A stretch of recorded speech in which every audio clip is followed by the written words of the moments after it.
How does a person answer why something happens? When you look at the findings in different fields, Scant is the part of life in which we live. To attain the highest values.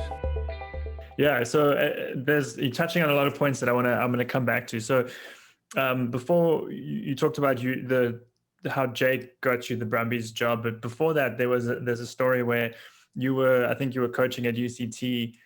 You'd worked your way up from Redham to Rondebosch to a high school in South Africa, and then to a university or college in South Africa.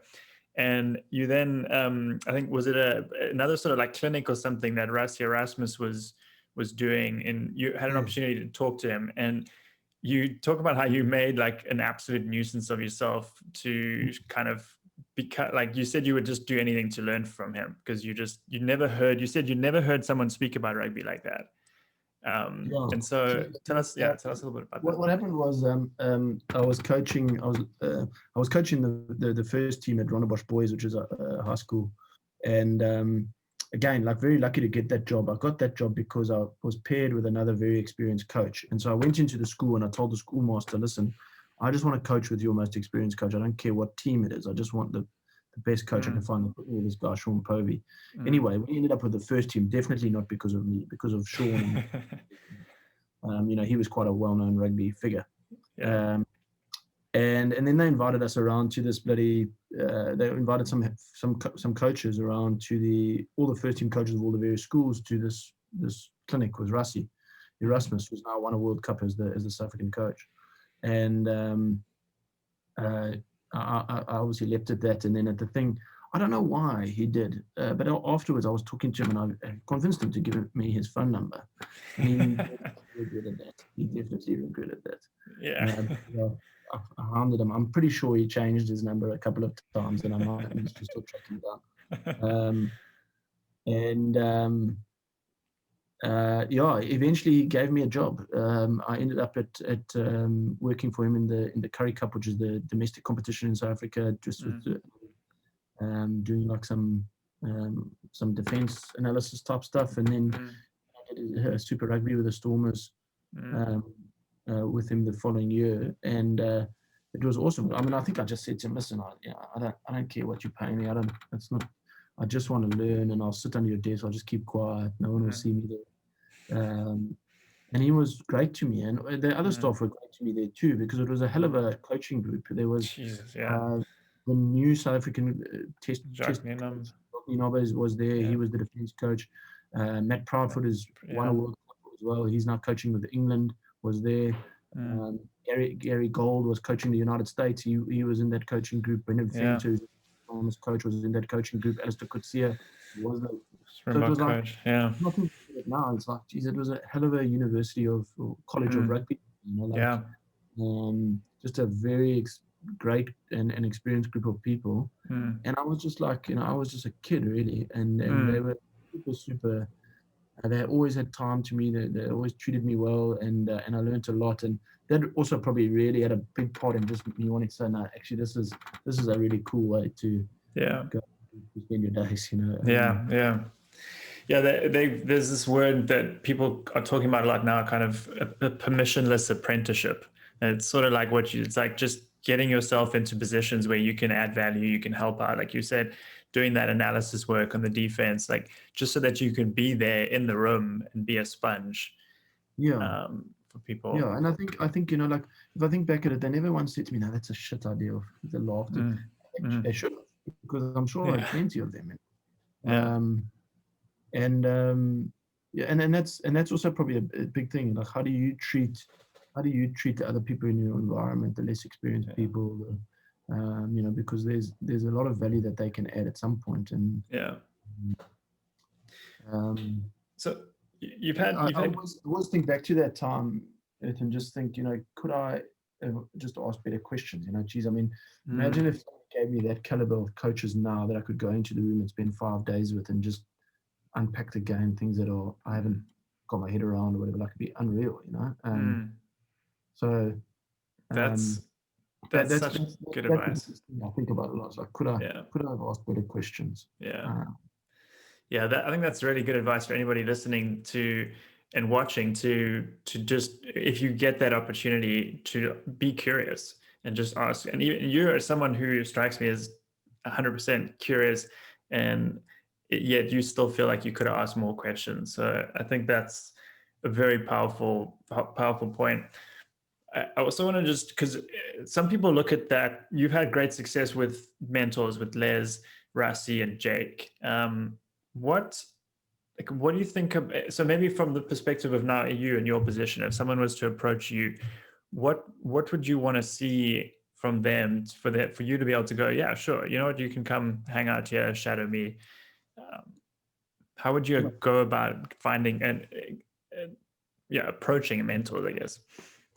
Yeah, we have tried to probably be very welcoming to a lot of those sort of people. So like, there's quite a lot of people, almost every week I would say there's people in our environment that are coming to look at what's happening. They might be from other sports, or they might be from other teams or school teams, university teams, whatever. And it's different. I think it depends very much on the mindset of the person that comes in.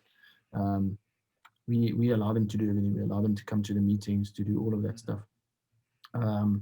And we'll always engage them. I think one of the things that we always ask is at the end of the thing that they give us a little bit of a presentation about what did they see, what did they learn, because that gives us like a mirror to our environment. Like it's sort of from the outside. Is he saying and seeing the things that we hope we are creating? Yeah. So that's always been good. But look, I mean, the experience does depend a lot on the person. Sometimes that guy's coming in looking for a job, and there'll always be the time at lunch where he comes with a question, have you got a job for me? And it's like, I'm not going to give you a job because you asked. Yeah. I'm going to give it to you because after a lot of deep conversations, I actually realized, Jesus, this guy's actually quite switched on and he's passionate. Yeah, 100%. I think that's the key to this whole thing. It reminds me of something else that you've said in the past about one of the keys to your success being just being present the whole time and just learning and being like very much in the moment. Yeah, which is not all the time. Again, like, we're on a podcast, so we sound clever, but it's not all the time. Yeah. Now in the off season or in the pre-season, you're unbeaten, everyone's flying, the energy's high, great time. After you've lost one or two maybe you've lost two in a row, and I mean, the pressure's on. You're feeling very different. What I'm trying to get better at, I guess, is keeping a bit of a routine and some habits so that you don't get too up and you never get too down. And I think that's the key to most things. Is you're never as good as you think you are. You're never quite as bad as you probably think you are. You're somewhere in the middle. Yeah. And you just have to try to remember that and try to keep going. Yeah, it's a good point that it's not something that you saying it makes it sound like it's something you do all the time. But I think what we try and do in our lives is find where we are our best selves and turn that into kind of a directive for who we want to be. Like in those moments where you were the most present and learning was probably those for you.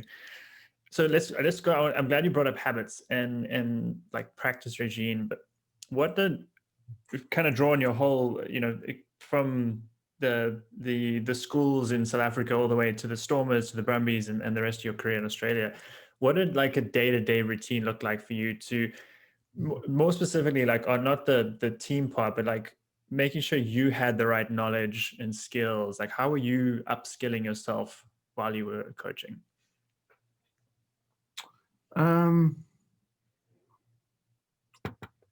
Look, I mean, I think probably just through relationships, trying to meet people and practice. I think one of the things that also can't be underestimated is how much rugby we watched. You watched a fair bit too, but when we were running our website, we live coded basically every professional game that was happening. So we were sitting there sometimes on Friday night when everyone else was out on the beers or whatever. We were having our job. We were earning money from that, so we had to live code those things. And we watched thousands and thousands and thousands of hours of rugby, and that's also really I think in your journey, like you're going to learn things in any endeavor you undertake that can benefit you somewhere else.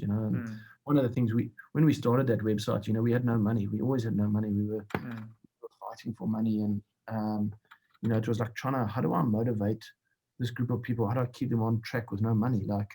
So you learn to sort of like deal with people a little bit. You learn to sort of you learn how to manage finances. We were going to sponsors, potential sponsors, and we were pitching to them the business and trying to get them to come on board. So that taught me how to put together presentations, how to sell a story, how to sell an idea, all of that stuff in my current job. And it was in a different context, but those are the skills you're learning, just trying things, and just a totally different environment, I guess. Yeah, seeing what works. Yeah, and there's no trick to it. It's just being curious, being open, trying things. Most importantly, taking actions, learning from that, getting feedback. And I think also I think there is a trick. I think the trick to it is humility, which is a very hard thing to actually practice. But it's just the basic concept that you don't know everything. I think if you frame the world as like, I've got this, I know everything, then you just close yourself off to the opportunities to learn. And it's a much harder thing to actually say, to be the person in the conversation that talks less all the time. And so tell me more about that, because 80% of what he's talking about, you might already be across, but it's that 20% you didn't know that he suddenly mentions. You're like, I hadn't thought about it like that. Probably a skill I learned a lot from my dad. My dad, I think is a great conversationalist, but he doesn't say a lot. I think he sits and listens, and really listens. People can see he's listening, and he asks very, very good questions. Questions that demonstrate that he's listening. I think that's the important. It's not just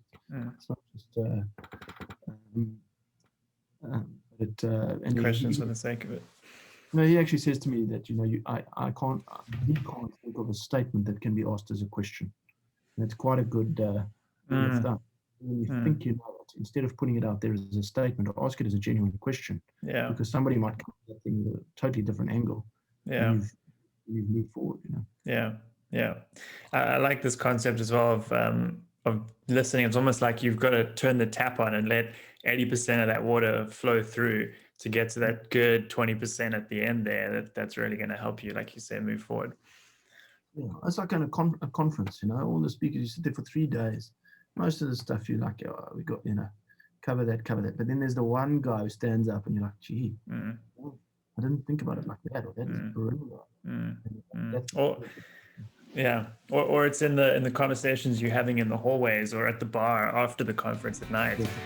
Yeah.